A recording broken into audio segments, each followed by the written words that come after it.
and feel myself at home on Carroll Street. And then think of the club, and it can't be here. It has to be away down on Catalina. Then I moved. For man being all imagination, he must be wherever he is in imagination. If I practice this, it becomes easier and easier.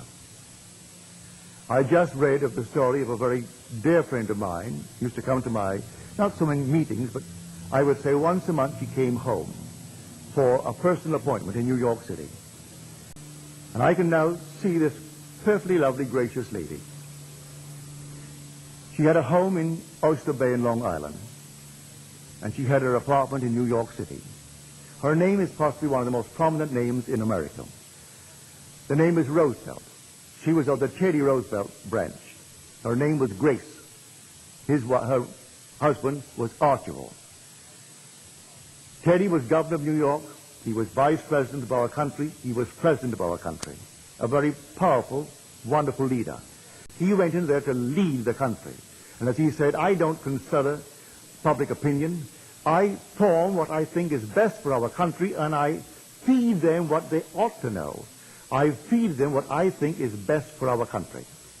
She had a home in Oyster Bay in Long Island, and a lovely apartment, beautifully furnished from things that her father-in-law had given. If she did not rent her New York apartment for the summer, she could not open her home in Long Island. Being a lovely home in a very wonderful, fashionable area of New York City, she always got a wonderful price paid in advance for the 3 or 4 months.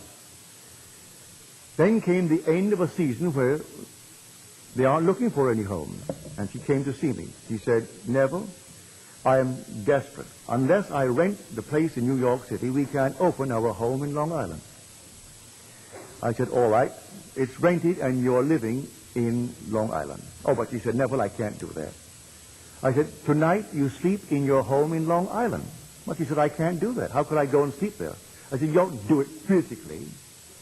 Tonight you sleep physically in New York City in your apartment. But in your imagination, which is the only reality, you sleep in your home in Long Island.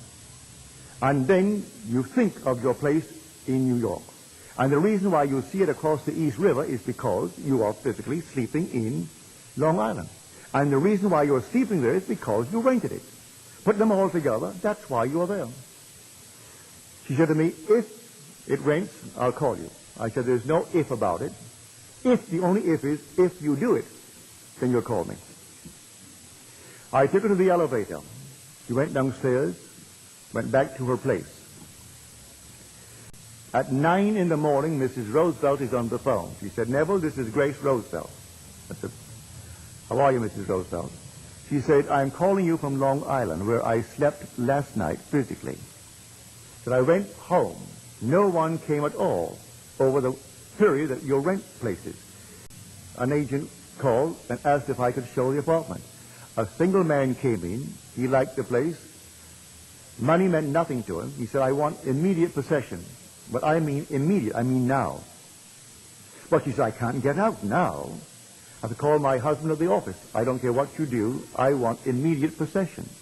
And here is my check in advance. Call the bank to see if the check is good. She got out that day, called her husband to meet her, and off they went to their home in Long Island. But at least she learned the law. She didn't come to the meetings very often because she said in her capacity, she was a pillar of the Episcopal Church in New York City, also in Long Island, and it would not be advisable to be seen in my meeting place. Just scumming, just slumming. But she always came to my home to any problem. Once she had it with her son. He came back from Egypt, where he was in the State Department. And he came with a huge big beard. And she said, Neville, I'm embarrassed. Long before people wore beards. Today, it would be the thing to do. But he came back long before the young fellows wore beards, with a huge big beard. She said, Neville, I'm so embarrassed, I just don't want to walk down Fifth Avenue with him. I make him walk ahead, walk behind me. What must I do? Because he gets annoyed and he will do nothing that his father and I suggest. I said, how would you feel if you kissed him and he had no beard? You would kiss your son, wouldn't you? Oh, yes. Well, then put your hand on his face and he doesn't have any beard. And then kiss him and feel that smooth skin that is your son's face, and he has no beard. All right, I will do that. She didn't tell me. I opened the morning paper one Monday morning. It was a big fashionable social wedding, and here is Mrs. Roosevelt and her husband, and here is her son, and here is the bride coming down the steps of the Episcopal Church, and he has no beard. So the next time she came to see me, I reminded her, I said, you know, you came here the last time about the beard, and the beard is off. She said, you know why? I said, yes, I know why, but you tell me why.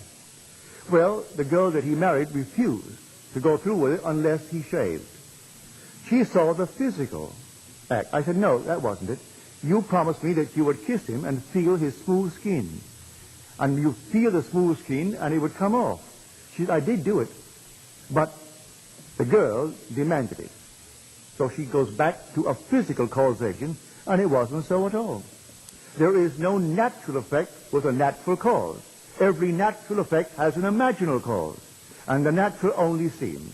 So she is still going to insist it is because the girl wanted the beard off, that's why he took it off.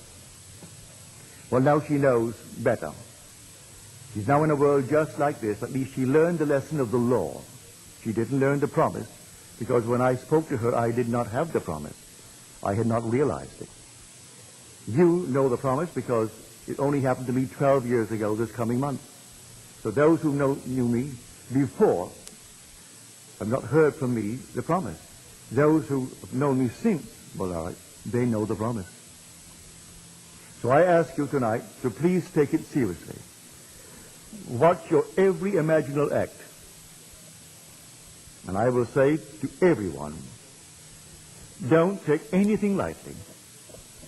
Don't voice an opinion.